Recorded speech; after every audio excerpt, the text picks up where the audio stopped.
Eh bien, il est 18h02. Nous y allons donc. Très bien. Bonsoir à tous, Oui, membres de la bonsoir. communauté scolaire de Kearlis, parents, professeurs, personnels et à tous ceux qui nous font l'honneur de répondre à notre invitation. En informatique, la mémoire désigne un organe qui permet l'enregistrement, la conservation et la restitution des données. Et il est fortement recommandé de stocker ces données informatiques sous un support en cas de défaillance de son outil. Et en ce qui concerne les humains, la mémoire est-il un organe ou un processus? Est-il possible de l'augmenter comme pour son smartphone ou son PC? Et s'agissant du stockage des données, comment et avec quel support? Quel est le rôle de la mémoire dans le processus de l'apprentissage et quel est son impact sur l'impact du rythme de la vie de l'enfant sur sa capacité à mémoriser? Donc, je suis persuadée, chers collaborateurs, chers amis, chers parents, que je ne suis pas la seule à me questionner sur la mémoire humaine. Et si vous êtes connectés ce soir, c'est que cela vous intéresse aussi. Et donc, c'est un réel plaisir pour moi de vous accueillir à l'école des parents de Kearlis et soyez donc les bienvenus. Donc, il est certain que notre intervenante ne pourra pas répondre à toutes les questions que j'ai posées. Ce sont des questions que je me pose. Mais certainement, nous allons nous attacher spécialement à la corrélation entre le processus de mémorisation et le rythme de vie de l'enfant. Donc, avant d'entrer dans le vif du sujet, nous demanderons au Seigneur de nous accompagner dans cette réflexion et sous l'égide de notre aumônier Sabrina Delbois, qui ensuite présentera notre oratrice. Donc, je vous invite à incliner la tête pour la prière. Prions. Éternel, notre Dieu, nous donnons gloire à ton saint nom, te remerciant pour cette journée que nous avons passée, pour les victoires que tu nous as permis de remporter, pour les leçons aussi que tu nous as permis d'apprendre aujourd'hui. Nous nous confions en toi avec cette assurance que tu es le seul véritable guide pour notre vie, le seul véritable éducateur, aussi bien pour les adultes que pour les enfants. Ce soir, Seigneur, nous sommes ensemble pour partager ce temps d'information, d'enseignement autour de la mémorisation et du sommeil de l'enfant. Nous allons aborder tout ce qui concerne effectivement le rythme de vie de l'enfant, certainement le cadre idéal dans lequel il doit pouvoir évoluer pour s'épanouir, grandir, mais aussi capitaliser tout ce qu'il apprend pendant la journée. Seigneur, nous avons des parents avec nous, des enseignants, le chef d'établissement, nous avons également notre intervenante. Nous te prions afin que tu nous inspires, que tu nous rendes attentifs et que tout ce que nous recevrons ce soir, eh bien, que nous puissions, par-dessus toute chose, mettre en pratique, puisque c'est pour notre bien, pour le mieux-être de nos élèves, des enfants, des familles qui ont scolarisé leurs enfants à Kearlis. Seigneur, tendre Père, merci de nous assister de ta présence. Béni sois-tu et bénis nos échanges. Nous t'en prions en Jésus. Amen. Amen. Eh bien, donc j'ai le privilège de vous présenter l'intervenante de ce soir, Madame Vincène Adoukonou. Vincène, bonsoir. Je réitère une chaleureuse bienvenue qui t'est adressée. Alors, Madame Adoukonou est coach en bien-être scolaire et c'est en cette qualité et avec toutes ses capacités et compétences en psychologie, eh bien, qui va nous entretenir ce soir. Donc, certainement qu'il y a énormément de notions que nous, parents et personnel de l'éducation, eh bien, nous connaissons. Ça sera peut-être l'occasion de revoir, d'approfondir, de réaffirmer. Et puis, comme peut-être une piqûre de rappel aussi pour que, comme bien souvent, ce que nous apprenons, des fois, nous ne mettons pas systématiquement en pratique, eh bien, que ça soit l'occasion pour nous, eh bien, voilà, d'améliorer, d'augmenter, de faire mieux dans notre démarche éducative auprès de ces jeunes enfants. Alors, Vincennes, sans tarder, la parole est à toi et nous avons à peu près 1 heure à passer ensemble. Donc, ça sera, enfin, tu vas gérer hein, selon tes besoins ce que tu vas aborder, s'il y a un temps d'échange après, des questions éventuellement qui pourraient être adressées. D'accord? Donc, bien, je te donne la parole. OK, merci beaucoup, Sabrina. Merci, Madame la directrice aussi. Et bonsoir à tous, à chacun d'entre vous connectés. Le sujet que nous abordons a plusieurs thèmes hein, qui sont passionnants, enfin, de mon point de vue. Mais bon, on va voir cela euh, dans un petit instant. Donc, je voudrais partager mon écran. C'est possible. Normalement, tu peux hein, partager l'écran. D'accord. OK.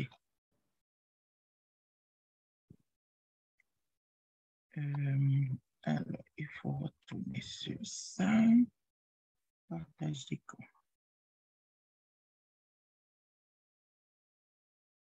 Donc, oui, c'est bon.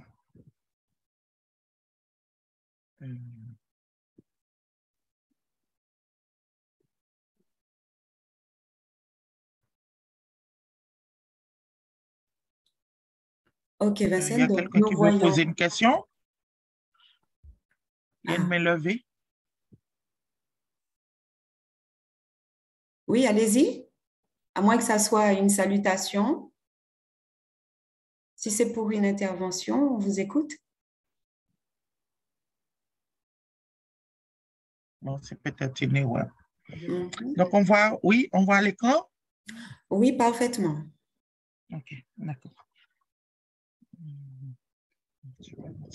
Alors, j'ai mis un titre hein, en me disant qu'il y a un échange fructueux qui se produit dans notre vie.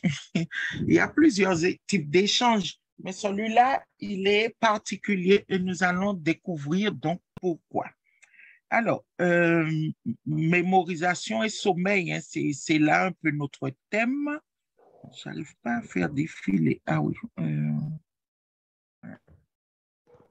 C'est là un peu notre thème. Voici quelques phrases qui sont des vérités en ce qui concerne la mémoire. Le cerveau, il travaille pour nous fabriquer des souvenirs. Et la mémorisation se déroule et se consolide pendant que nous dormons. Et c'est ce que nous allons justement découvrir durant cette petite cette présentation. Alors, donc à long terme, hein, la mémorisation va impliquer un échange pendant le sommeil entre les structures du cerveau. Et ces deux structures que j'ai nommées ici, hippocampe et cortex. On va voir un peu sans rentrer vraiment dans des termes techniques, juste vous montrer un peu ce que c'est. Alors, dormir améliore notre mémoire et ce d'autant plus que le sommeil est long. Et pendant que nous dormons, donc le cerveau travaille pour nous. Tout à l'heure, là, dans sa présentation, Madame la directrice a parlé d'ordinateur. Effectivement, aujourd'hui, l'homme a créé des mémoires externes, puisque notre mémoire interne, elle a été façonnée par un Dieu merveilleux. Et avant, les gens disaient que oui, la mémoire, c'est un casier qu'on ouvre et puis on referme, etc. Mais aujourd'hui, il y a eu beaucoup de recherches et ça s'est développé et on sait un peu plus. Donc, on apprend de jour en jour. Alors, un peu voir l'importance du sommeil chez l'enfant. Je sais que vous êtes parents, vous connaissez ces choses-là. Juste rappeler un peu quelques détails, quelques notions hein, C'est un secret pour aucun d'entre nous ici, que notre sommeil est essentiel à notre santé et encore plus pour que les enfants puissent se développer. Alors, le sommeil chez l'enfant favorise donc, comme la plupart d'entre vous le savent, la vigilance, c'est-à-dire ce qu'on entend par vigilance, c'est un peu comment la personne est durant la journée, d'accord? Voilà. Une bonne mémoire, une meilleure attitude et les enfants qui dorment suffisamment, eh bien, ils sont sujets à un meilleur comportement, donc ils n'ont pas des comportements excessifs et ils n'ont pas non plus, ils ne développent pas non plus ce qu'on appelle l'irritabilité.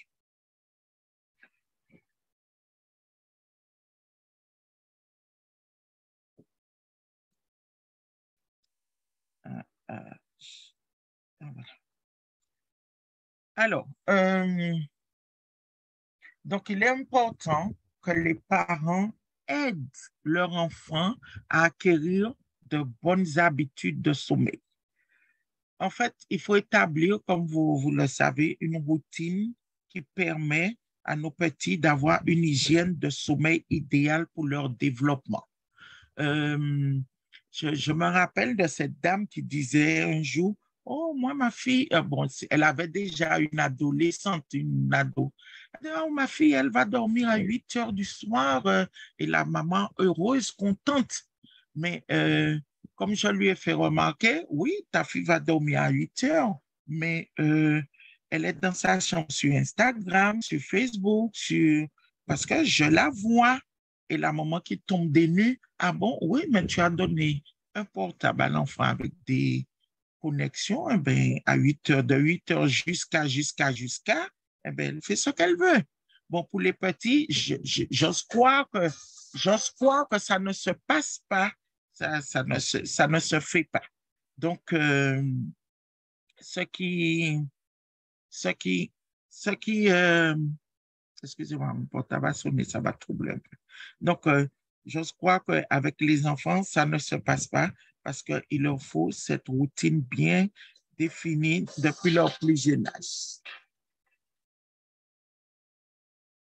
Alors, voici un peu les heures durant lesquelles, je rappelle encore, les enfants doivent dormir. Donc, vous voyez, hein, juste les bébés, hein, c'est beaucoup. C'est ce qui leur permet de former tout leur circuit dans le cerveau, etc. Et bon, les enfants qui nous intéressent à partir de 3 à 5 ans, hein, vous voyez bien, entre 11 heures et 13 heures. Et beaucoup de nos enfants n'appliquent pas ça parce qu'ils dorment peut-être 8 heures, 9 heures, mais ils ont besoin de plus d'heures de sommeil. D'accord? 5-12 ans, et puis les ados un peu entre 8 heures et 10 heures. Alors, les habitudes de sommeil, en fait, parce que ces deux thèmes, comment est-ce que on va pouvoir développer cette mémoire ou on va pouvoir la rendre efficace, eh bien, il nous faut des habitudes de sommeil. Donc, les habitudes de sommeil, ce sont tous les comportements qui favorisent le sommeil. Et pendant la phase scolaire, le sommeil est fondamental hein, pour le développement de l'enfant, car son organisme se régénère pendant qu'il dort, et il y a plein de processus qui se mettent en place. Donc, lorsque l'enfant a des habitudes inadéquates de sommeil, eh bien, il a des difficultés dans ces processus cognitifs qu'on a tels que la mémoire et l'attention. Donc, plus l'enfant va mieux dormir, bien dormir, eh bien, il va développer ces processus cognitifs-là.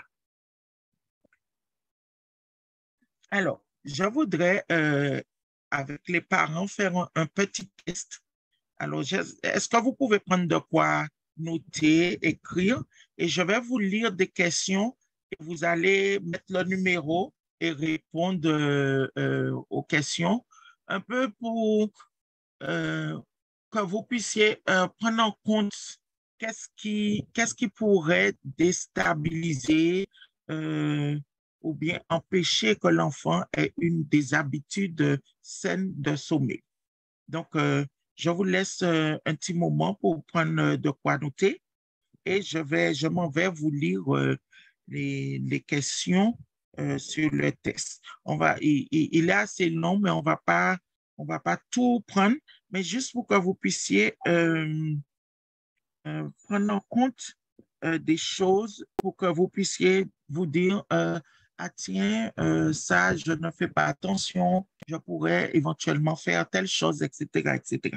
Donc, je vous laisse un petit moment, juste quelques secondes pour prendre de quoi écrire.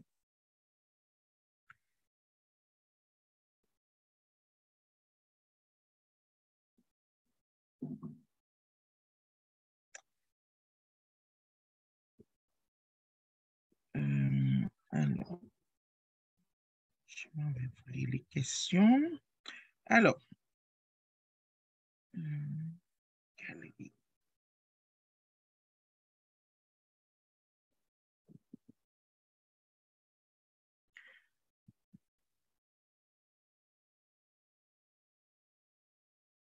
Alors, vous mettez oui, non, ou bien je ne sais pas, d'accord? Ce sont les propositions qu'il y a. Alors, question numéro 1. Votre enfant ronfle-t-il parfois? Question numéro 2. Votre enfant ronfle-t-il plus durant toute la nuit ou bien juste la moitié de la nuit?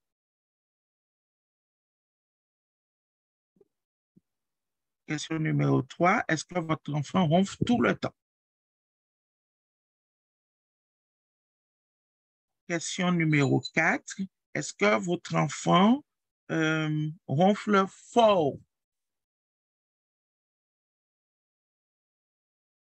5. Est-ce qu'il a une respiration bruyante? Question 6. Est-ce que vous avez noté que des fois, votre enfant cesse de respirer durant son sommeil?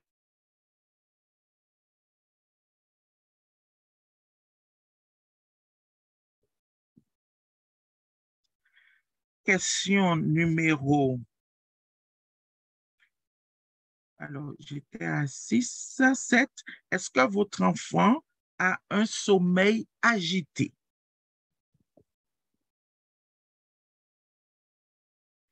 Votre enfant a-t-il des mouvements de ses pieds, des mouvements brusques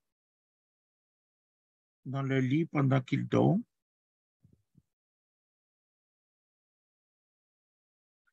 Est-ce que votre enfant a des douleurs dues à la croissance, hein? C'est-à-dire quand il va au lit?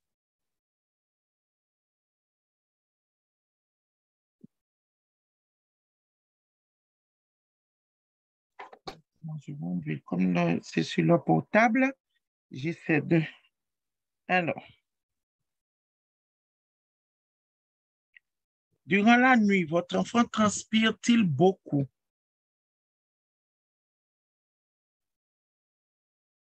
Une autre question, est-ce qu'il se lève, est-ce qu'il se réveille et se lève du lit durant la nuit?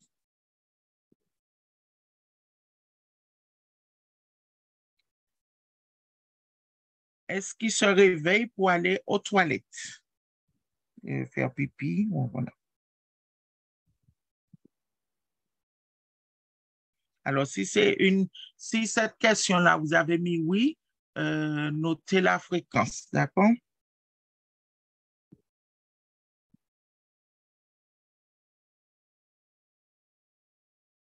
Une autre question. Est-ce que votre enfant dort à l'habitude de respirer avec la bouche ouverte?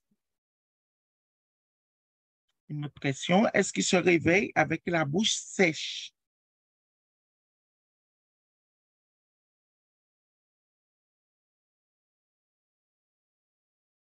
Une autre question. Est-ce qu'il a des douleurs quand il faut aller au lit? Est-ce que votre enfant craque des dents quand il est au lit?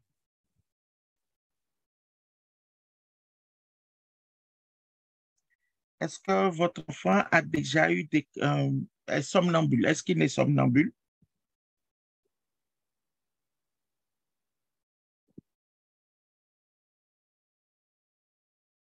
Est-ce que votre enfant parle durant son sommeil?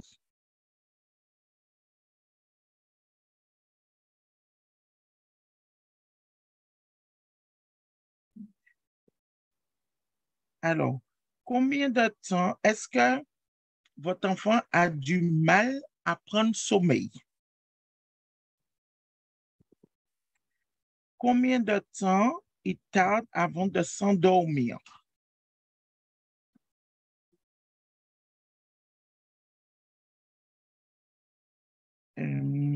Au moment d'aller au lit, votre enfant a-t-il des comportements, enfin, il ne veut pas aller dormir et est-ce qu'il a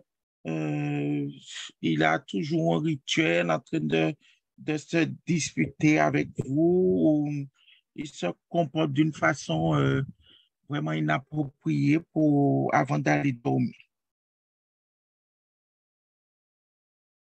Alors, quand votre enfant se couche, est-ce qu'il se balance de façon rythmique?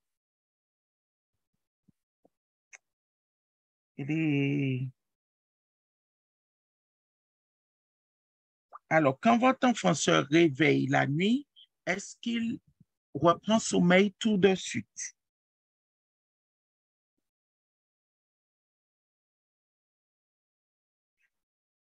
À quelle heure se couche votre enfant durant la semaine? Et à quelle heure il va se coucher durant les vacances? Et presque la même question, à quelle heure il se réveille durant la semaine et à quelle heure il se réveille durant les vacances?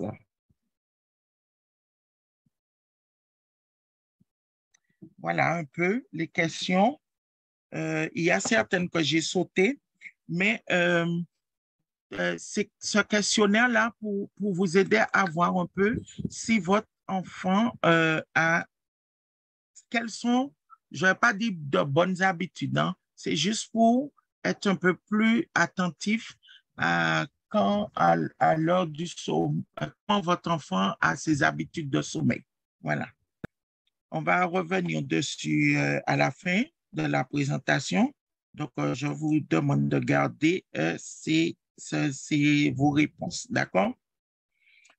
OK. Je poursuis.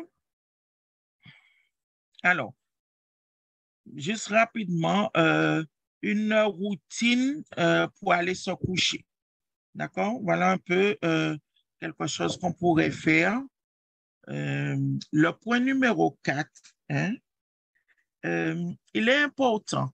Beaucoup de personnes, parce que ça ne prépare pas le cerveau de l'enfant s'il a des vêtements de journée ou qu'il va sortir pour aller dormir. Donc, il est important de lui mettre des vêtements pour le coucher. Et puis voilà, un dîner léger avec la famille, un temps de conversation, se brosser les dents, lire une histoire, et puis mettre la chambre dans une température et une ambiance qui est agréable. Alors, on va voir ce point-là aussi dans un peu plus loin. Alors, là, on a parlé un peu du sommeil, d'accord? Et là, on va voir un peu la mémoire. Alors, la mémoire, en fait, nous permet d'enregistrer des informations qui viennent de nos expériences et d'événements divers en faisant des connexions, hein, et plusieurs organes sont impliqués dans ces connexions. Et voici une définition que la mémoire, c'est une fonction. Alors, tout à l'heure, la directrice a dit, est-ce que c'est un ordinateur? Est-ce qu'on peut... Voilà, donc voici une définition. C'est une fonction qui nous permet d'intégrer, de conserver, de restituer des informations pour interagir avec notre environnement. Et dans la mémoire, ce qui est surprenant, c'est qu'elle rassemble les savoir-faire, les connaissances, les souvenirs, mais elle est indispensable aussi à la projection dans le futur. Et elle fournit la base de notre identité. Donc, la mémoire, en fait, c'est pas juste je pense, j'oublie. C'est pas juste ça. C'est plein de choses qui sont connectées et qui forment un tout qui devient une fonction. D'accord?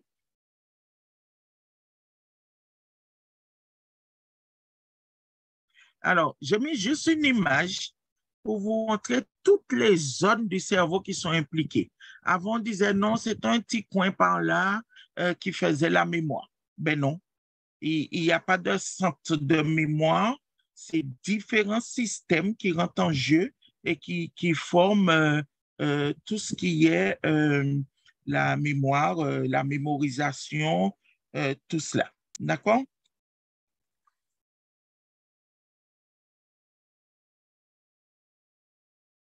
Alors, la mémoire se compose de 5 systèmes. Je pense que ça aussi, vous connaissez un peu.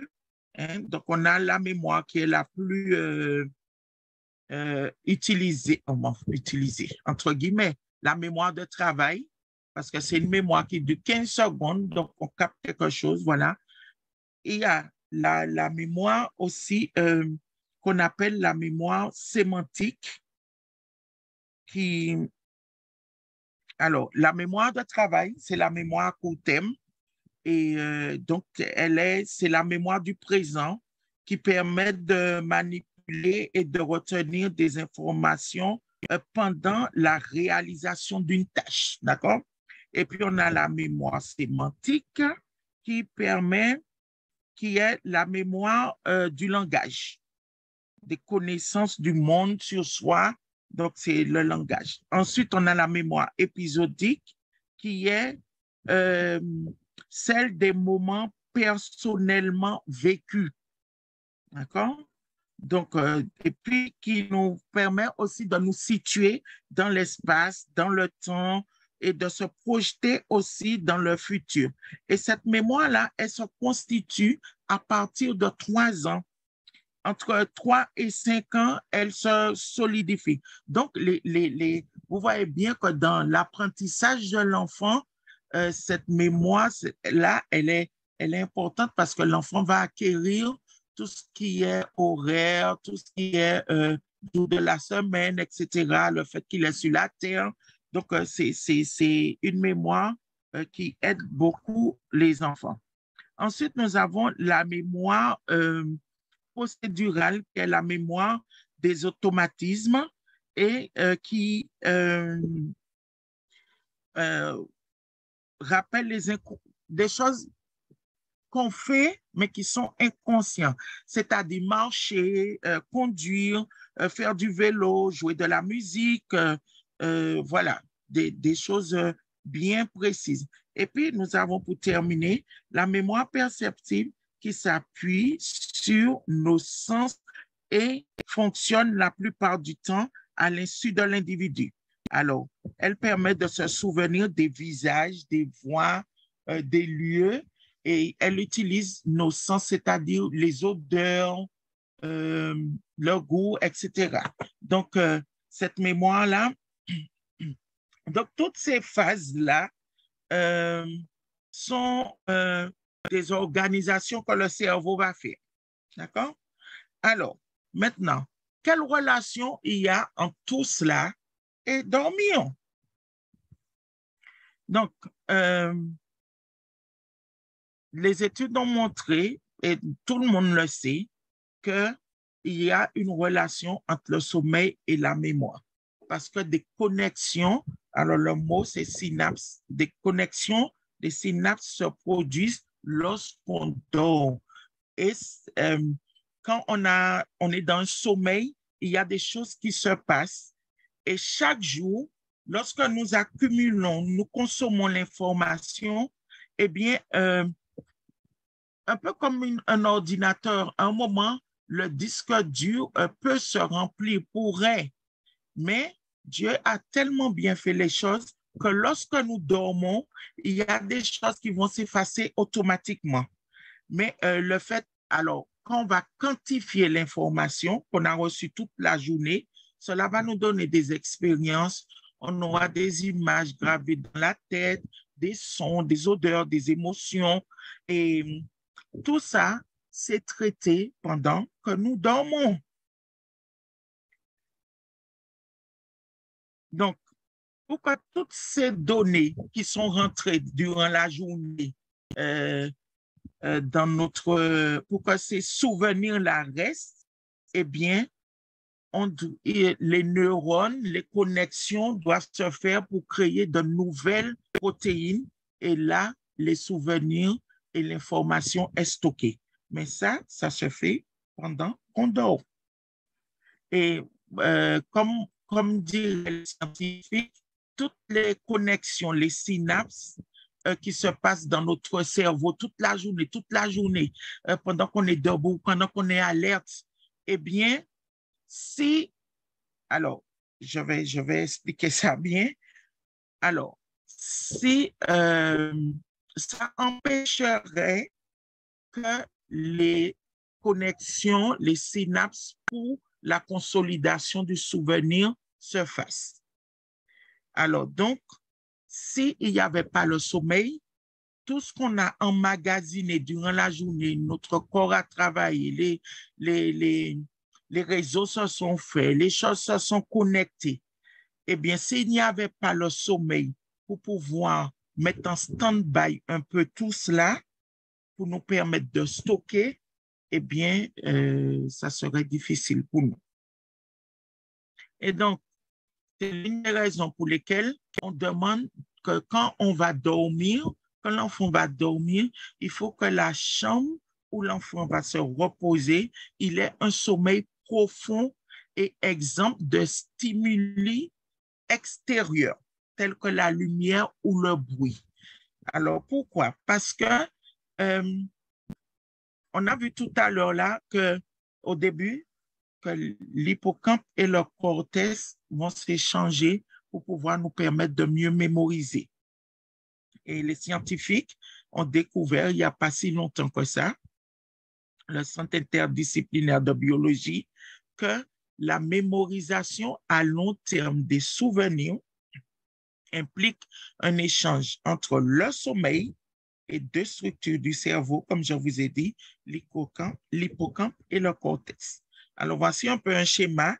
Donc, on a les deux morceaux là, et les hippocampes sont là, et c'est ça qui fait le lien pour que nous puissions, lorsque nous dormons, pour qu'ils puissent avoir l'échange qu'il faut pour que nous puissions fixer des choses de mémorisation.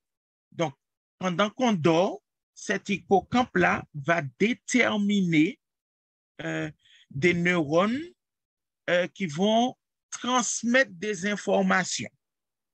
Et ça seulement pendant qu'on dort. Alors, j'ai dit pendant qu'on dort pour simplifier le mot, mais ils parlent, eux, des ondes delta. Et ces ondes-là se développent seulement quand on a un sommeil profond. D'accord? Donc, ici, on a le cortex. J'ai mis l'image aussi. Hein? Eh bien, ça s'organise et ils utilisent, alors, ces deux, l'hippocampe et le cortex, quand les autres neurones sont silencieuses, c'est-à-dire qu'on n'est pas en train de courir, donc il n'y a rien qui travaille, qu'on est couché, on est allongé. quand les autres neurones sont silencieuses, eh bien, le cortex et l'hippocampe profitent pour coder les informations. Et c'est quelque chose d'extraordinaire, ça. Parce qu'on se dit que lorsque moi j'ai vu cela, je me suis dit, oh là là, quand je dors pas, qu'est-ce que je suis en train de faire du mal à mon corps? Et ça doit nous réveiller parce que si pour les enfants qui ont besoin, qui sont en train de qui sont en train de se former, ils ont un manque de sommeil, eh bien, c'est d'imaginer chez eux les dégâts que ça va faire. Alors, dans ces processus-là, et c'est pourquoi j'ai appelé le titre de ma présentation un échange fructueux, parce que ce processus, durant ce processus, on a la consolidation de la mémoire. Donc, en fait, c'est un peu expliqué là.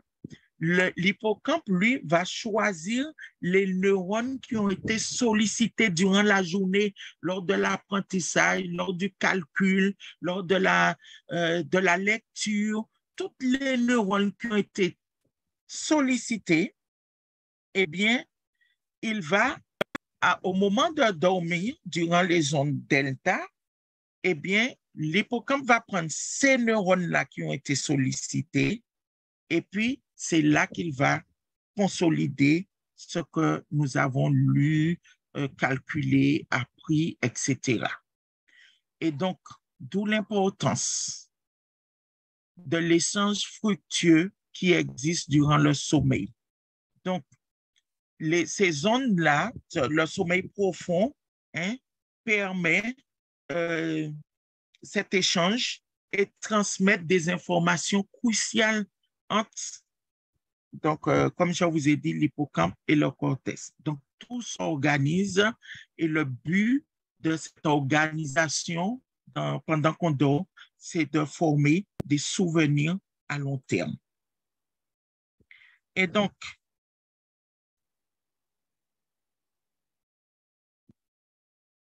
j'ai mis comme titre là, et le golf dans tout ça. Alors, pourquoi le golf? Qu'est-ce qu'il vient voir là? Qu'est-ce qu'il vient faire là? Eh bien, en fait, lorsque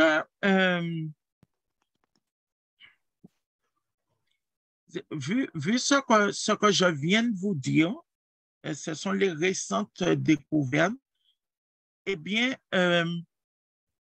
on peut conclure que presque rien n'est utilisable immédiatement. D'accord? Et donc, pourquoi? Finalement, quand on va jouer au golf, quand on va aller apprendre à jouer au golf, ne nous précipitons pas sur le parcours de golf pour pouvoir dire, ah, je vais appliquer ce que je viens d'apprendre tout de suite. Allez plutôt dormir. Ça va consolider ce que vous avez appris parce que la mémorisation se déroule et se consolide pendant que nous dormons.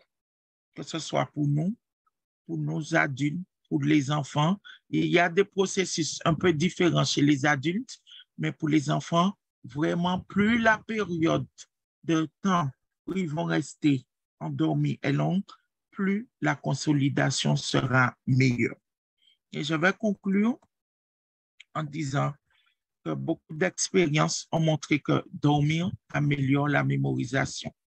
Et donc, ce que je viens de dire, plus la période est longue, mais le sommeil, sachez, chers parents, chers enseignants, que le sommeil n'est pas le seul paramètre d'hygiène de vie qui influence notre mémoire. Il y a aussi à tenir compte de l'alimentation, une alimentation saine, l'activité physique, les activités sociales aussi. Dans la routine que je vous ai donnée tout à l'heure là, on a vu qu'il faut un moment, un temps aussi pour échanger avec l'enfant. Eh bien, toutes ces choses-là jouent un rôle important dans notre système mnésique. Donc, voilà, merci pour votre attention. Est-ce qu'il y a des questions, des remarques? Voilà. J'arrête le partage d'écran.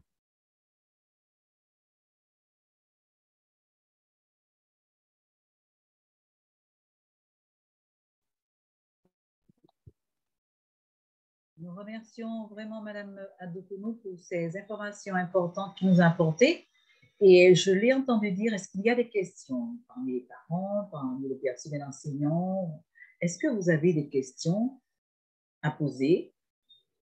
C'est le moment.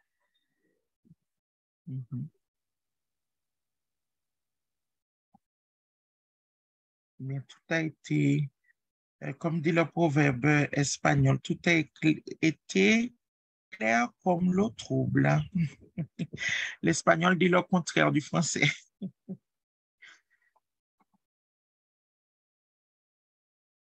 Est-ce que vous avez des questions? Vous allez dire que tout a été clair?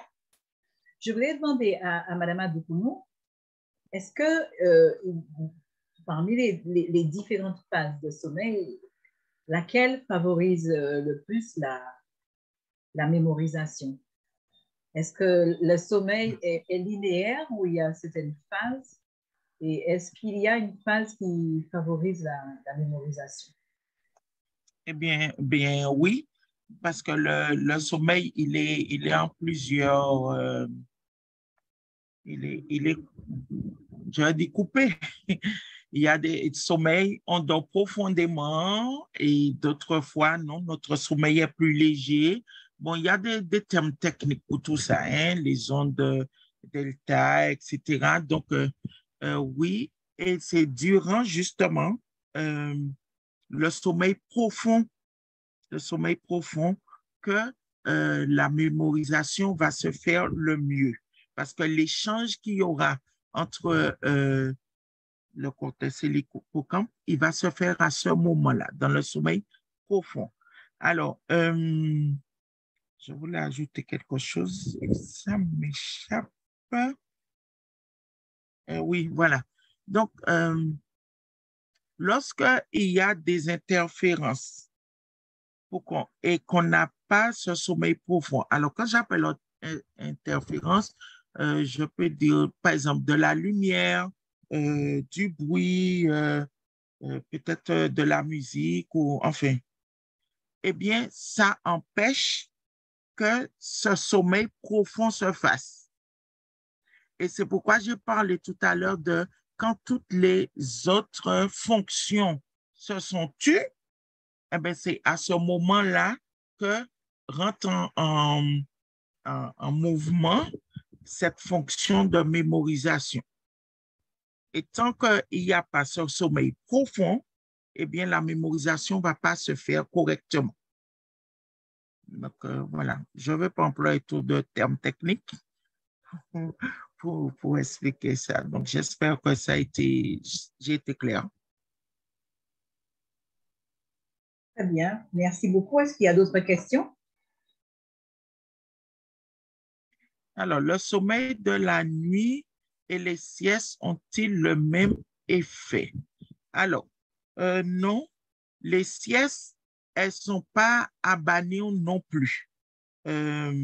Mais siestes, quand on parle de sieste, on parle vraiment de sieste. On ne parle pas de 2 heures de sommeil, quoi. C'est plus la même chose. Donc, la sieste permet que durant justement, on a peut-être accumulé tellement durant une période que le corps a besoin parfois de faire une pause. Et donc, cette sieste-là va permettre de régénérer alors, tu as parlé des phases de sommeil, justement ces phases-là, parce qu'il y a la phase de vigilance où on est actif, on est dans toute notre énergie, et puis il y a une phase où le corps se repose, se relâche, et cette phase-là peut être aussi un moment de sieste. Alors, la sieste, elle est censée durer entre 5 et 20, 25, 30 minutes. Et je pense que ceux qui connaissent une vraie sieste savent que effectivement, elle est bénéfique pour pouvoir nous régénérer. Personnellement, quand mon corps me dit stop et qu'il faut prendre un peu de repos, après 10 minutes, je suis régénéré. je dors profondément 10 minutes et après, c'est bon. Je peux ressauter, courir et pour l'enfant, ça pourrait l'aider aussi. Alors, les enfants, alors là, c'est le combat pour les faire une sieste. Ça, euh, c'est un très, très peu d'enfants vont volontairement faire une sieste. Il faut que les parents le plus souvent les forcent.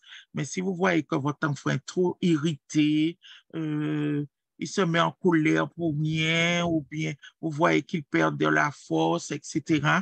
Même quand ils sont fatigués, ils sont assis là, ils tombent de sommeil, ils ne vont pas aller faire la sieste.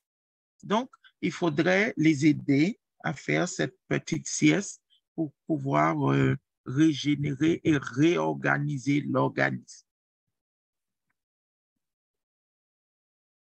Alors, il y a une autre question, j'espère avoir répondu. Avant de répondre à cette question-là, je vais faire aussi le sommeil. Alors, le fait de la nuit aussi a de l'importance sur notre sommeil. Le fait qu'il n'y ait pas de la lumière du soleil. D'accord? Il y a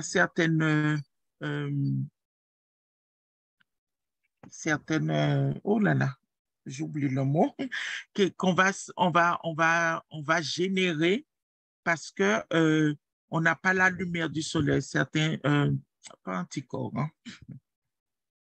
Neurotransmetteurs, voilà. Bon, ce sont encore des termes peut-être un peu barbares pour certains, mais ce sont des connexions qui permettent qu'on puisse se sentir mieux et que le corps puisse fonctionner normalement.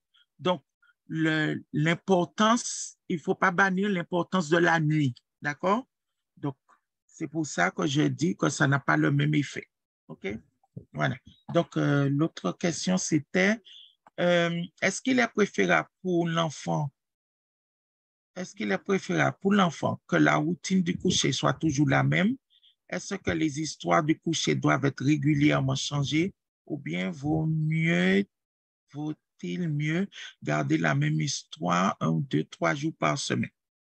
Alors, la routine est importante. Elle est extrêmement importante pour l'enfant. Donc, essayez, chers parents, de l'appliquer, d'avoir une routine pour l'enfant.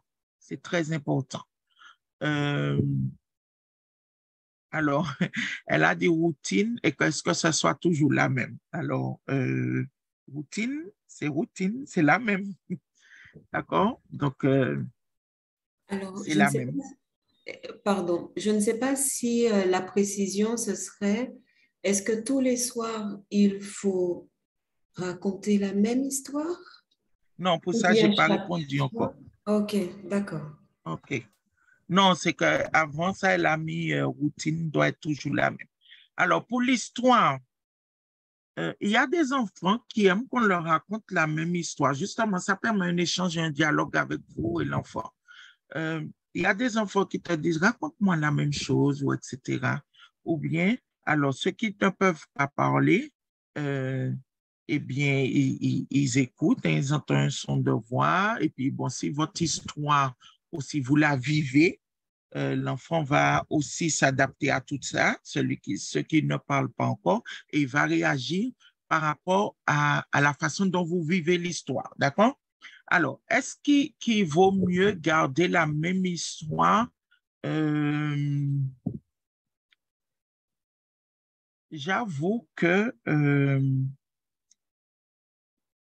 si c'est demandé, oui, mais je pense que c'est bien de raconter des histoires. Je ne vais pas vous dire oui ou non, parce que ça dépend de l'enfant. Ça dépend de l'enfant. Comme j'ai dit, il y a des enfants qui veulent qu'on soit continuer ou réentendre, ou bien ils veulent continuer, ou bien vous pouvez lire des histoires par épisode, par exemple. Et ça encore, ça va favoriser autre chose, ça va réveiller encore chez l'enfant d'autres connexions cognitives, et ça encore, c'est mieux. d'accord, si vous le faites par épisode. Euh, mais si l'enfant demande, eh bien, racontez-lui la même chose. Il n'y a pas de souci à ça. D'accord? Est-ce qu'on peut compter dans la routine, on peut compter aussi l'heure du coucher? Euh,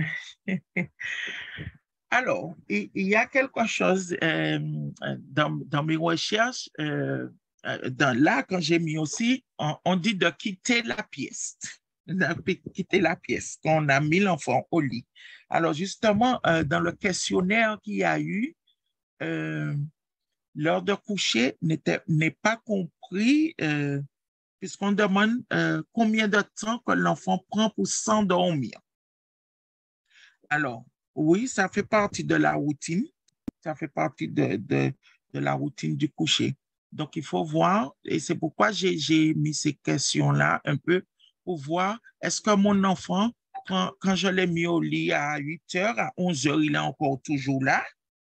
Eh bien, il y a quelque chose à faire. D'accord? Donc, oui, ça fait partie de la routine du coucher.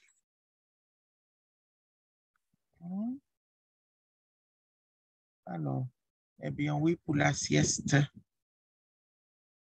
Alors, si l'enfant ne fait pas la sieste, bon, c'est pas quelque chose non plus de, de forcer si l'enfant est en pleine forme et que, voilà, mais s'il n'a pas fait la sieste et que c'est quelqu'un qui bouge beaucoup et qui dépense toute la journée, l'heure du coucher, il faut bien le calculer par contre. D'accord? Il faut bien le calculer pour que l'enfant puisse faire c'est entre 11 et 13 heures de sommeil. C'est important, ça. Je D'accord? peux, je Oui. peux intervenir.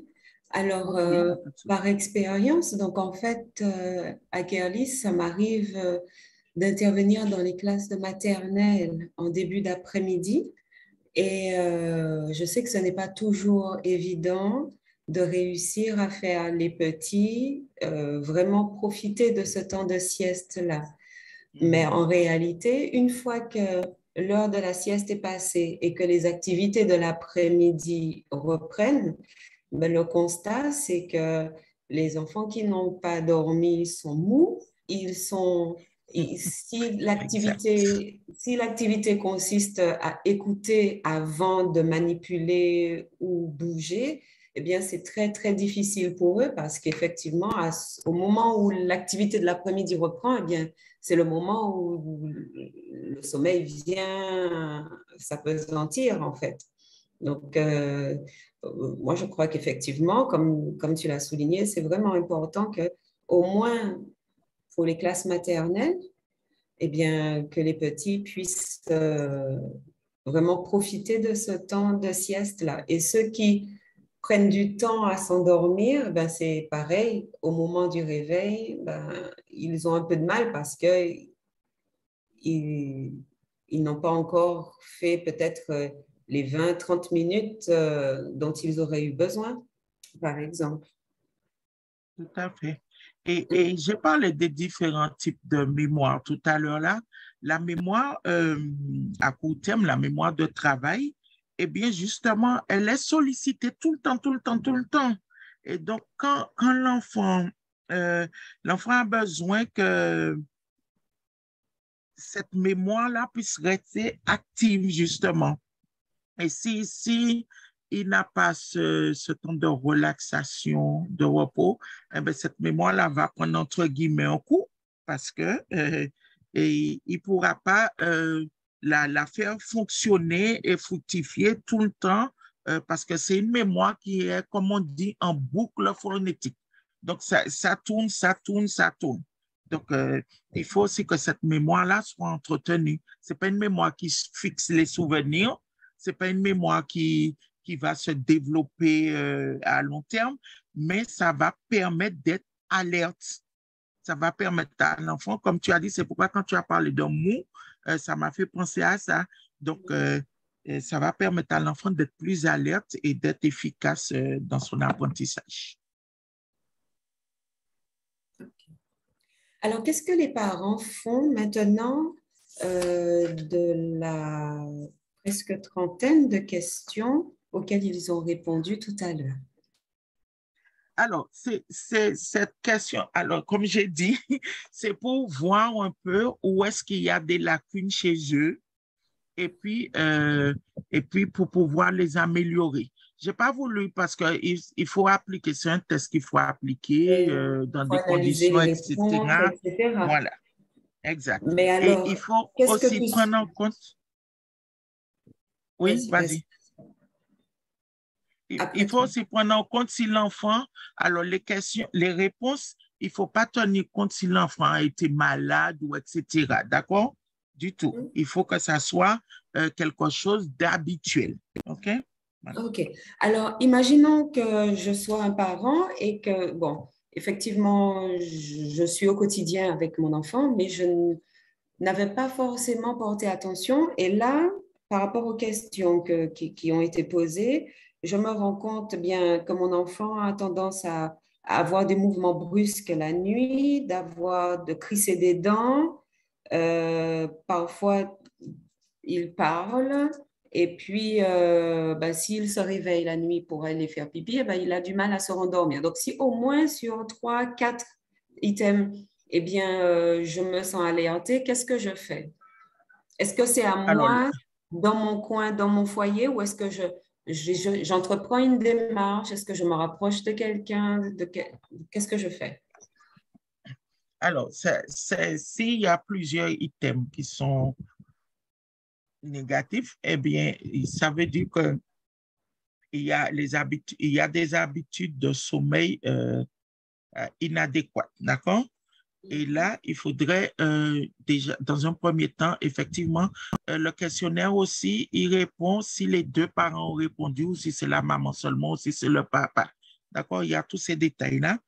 Et donc, il faudrait, dans un premier temps, voir ce qu'on peut faire de son côté, parce que des fois, certaines de ces choses-là sont dues à ce que l'enfant, je n'ai pas parlé de ce thème-là, a peur d'aller dormir.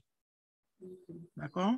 Donc, il faut voir s'il y a quelque chose à améliorer de ce côté pour que on puisse, si vraiment c'est trop fort, eh bien non, il faudrait demander de l'aide et pour que l'enfant ne puisse pas être détérioré cognitivement, c'est-à-dire que son attention peut prendre un coup, sa mémoire, enfin d'autres fonctions normales de l'enfant puissent être détériorées. D'accord? Donc là, dans un premier temps, oui, il y a à faire un bilan chez soi, dans la maison, avec l'enfant, pour voir qu'est-ce qui provoque. Je vais juste donner un petit exemple. Euh, j'ai mon neveu, quand il était, un de mes neveux, quand il était petit, la maman avait mis des rideaux dans sa chambre.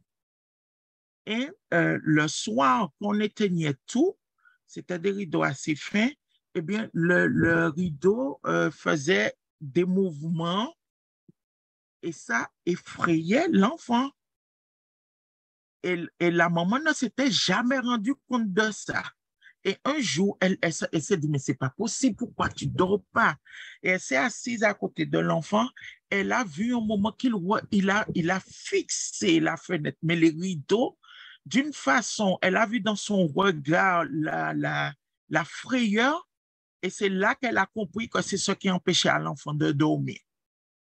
Et donc, c'est pourquoi j'ai dit qu'il y a quelque chose à faire chez soi avant ce petit détail-là d'abord. Voir qu'est-ce qui pourrait empêcher, d'accord? Que l'enfant, il y a des enfants qui imaginent plein de choses. Oui, il y a quelque chose sous le lit. Enfin, leur imagination, elle va bon train, galop. Donc, il faut rassurer, et ça, c'est un travail aussi, rassurer les enfants à l'heure de dormir, et tout ça va rentrer dans la routine pour que l'enfant puisse avoir ce sommeil sans euh, des habitudes inadéquates. Mais si vraiment c'est trop fort, effectivement, il faut chercher de l'aide. D'accord? Ouais. Quel conseil donner aux parents qui accordent un temps plus ou moins long d'écran avant de lire. Au lit, quel conseil on pourrait leur donner? Est-ce que cela... Quel impact de l'écran sur le sommeil? Alors, je ne veux pas qu'on me donne des cours, ni qu'on me mette à dos, ni rien du tout. Mais sincèrement, les écrans, c'est 2 heures avant. Pas d'écran 2 heures avant l'heure du sommeil.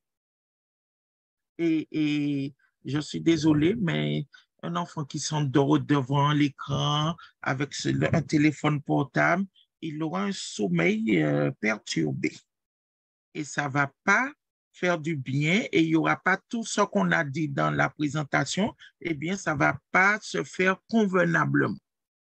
Donc, je ne veux pas jeter de l'huile sur le feu. Déjà, pas avant 13 ans des écrans, hein, de portable. C'est pas moi qui le dis, ce sont les scientifiques et toute la panoplie, les recherches. Euh, donc, maintenant, si à la maison, il y a un écran fixe, eh bien, 2 heures avant le coucher, il ne faut pas que l'enfant ait cette lumière-là qui se reflète dans ses yeux. Je ne vais pas rentrer dans les détails parce que c'est un autre thème encore, mais chers parents, si vous voulez que votre enfant soit moins irrité le lendemain, euh, essayez de prendre des habitudes saines de sommeil pour eux. Pas trop de repas forts. J'ai dit ça, bon, je n'ai pas insisté sur chacun des items, mais les repas aussi, ne donnez pas des repas trop copieux aux enfants avant d'aller dormir. Même pour nous adultes, ce n'est pas bon. Donc, voilà. Euh, Sachons prendre soin de ces petits-là pour qu'ils puissent...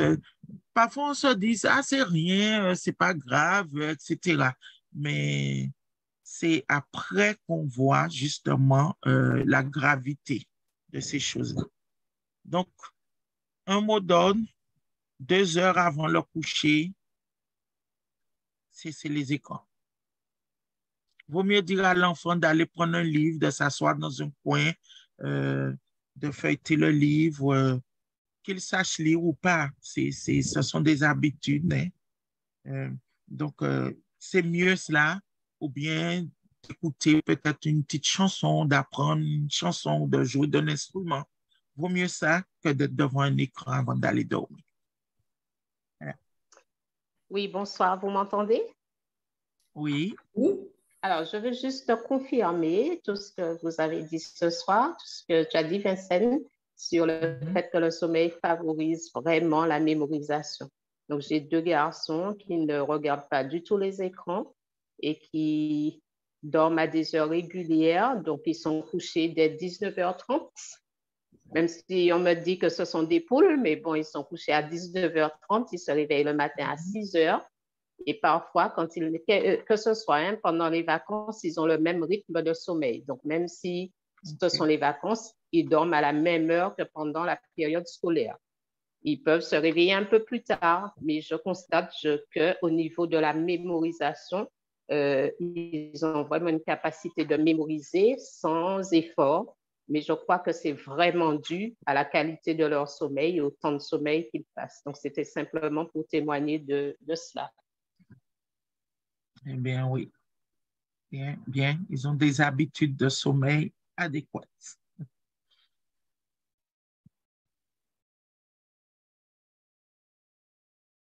Y a-t-il d'autres questions? Je vais juste rajouter, alors, c'est vrai qu'on va me dire que je n'ai pas d'enfant, etc., etc., mais je pense que je suis tati 10 fois. Et j'ai déjà eu l'occasion, mes soeurs sont parties en vacances, en voyage, oui, c'est toi qui es dans la maison avec eux, etc. Et je sais que c'est un parcours du combattant, le sommeil, en fait. Et surtout si on n'a pas donné très tôt des habitudes de sommeil adéquates aux enfants. Donc, c'est vrai qu'il faut, depuis le début, commencer, depuis petit, commencer cette routine pour que ça puisse s'installer. Maintenant, pour les parents qui n'y arrivent pas, vraiment, il faut prendre sur vous pour pouvoir trouver des solutions pour mettre en place des choses. Parce que ça, il faut faire cet effort-là. Il faut faire cet effort, mettre l'ambiance qu'il faut dans la maison, parce que ça aussi, des fois, ça, j'en ai pas parlé, mais quand l'enfant va se coucher, si c'est le moment où vous mettez la télé à 80, de volume, etc., qu'il y a du bruit quand vous faites votre vaisselle et que tout est en train de claquer dans la cuisine. Donc, mettez aussi du vôtre pour pouvoir permettre à l'enfant de bien décompresser et de bien dormir aussi. D'accord?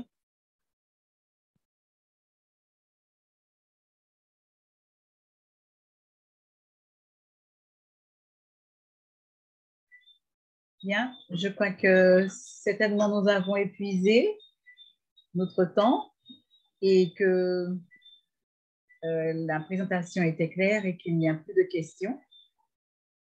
Nous remercions vraiment Vincent Adoukonou qui, pour toutes les informations que nous avons reçues, c'est vrai que certaines parties étaient très techniques, surtout très, très, très intéressantes. Et nous espérons que vous avez été, vous aussi, que vous avez reçu beaucoup d'informations et que vous pouvez les pratiquer dans votre vie familiale. Et nous espérons aussi que, c'est vrai que l'année scolaire se termine, mais que nous nous préparons déjà pour l'année scolaire prochaine et que nous commencerons à partager avec les autres, pour ceux qui n'ont pas pu se connecter, partager avec les autres parents, les autres collègues, pour leur donner des pistes pour que leur enfance ait une mémoire performante. Donc, nous vous remercions pour votre connexion et nous allons, avant de nous séparer, je propose que l'on prie. Et je vais prier. Nous voulons te remercier, tendre Père Céleste, pour le don merveilleux que tu fais de notre mémoire. Nous sommes heureux de pouvoir l'utiliser dans toutes les circonstances et surtout d'avoir des souvenirs, des automatismes et de pouvoir mettre en place des procédures. Que tu puisses nous aider, nous qui sommes parents, grands-parents, enseignants, que nous puissions aider les enfants et les familles à prendre soin de leurs enfants et de telle sorte que leur enfant ait une mémoire excellente. Garde-nous pour le reste de la soirée et que ton nom soit glorifié à travers l'usage que nous faisons de ce corps merveilleux que tu nous donnes. Au nom de Jésus et de ta gloire. Amen. Amen. Amen. Bonne soirée à vous. Demain, c'est repos. Donc, je peux vous dire à demain si Dieu veut. On se dit plutôt à jeudi pour les parents, les collègues. Et puis, Vincent, à une prochaine fois. Oui, il n'y a pas de souci. Merci vivement pour toutes les informations que nous avons reçues ce soir. Merci, merci à tous. OK, merci. À bientôt. Bonne soirée. Bye bye. Bye bye. Donc, c'était notre dernière école de parents, donc à l'année prochaine, la prochaine école. Oui. Je peux dire peut-être aux parents, juste avant que nous nous coupions, que les sujets, les thèmes qui vous intéressent, qui vous tiennent à cœur, eh bien, sentez-vous libre de les faire connaître à la vie scolaire de l'établissement ou à Madame la directrice ou à moi-même pour que nous puissions, pour l'année prochaine, chercher des intervenants et développer ces thématiques. Voilà. Très bonne idée. Très Voilà. bien. Eh bien, bonne soirée à tous. Bonne À soirée. bientôt. Et Bye bye. bon sommeil. Bye bye. Oui. Sommeil de qualité. Réparateur. À bientôt. À bientôt.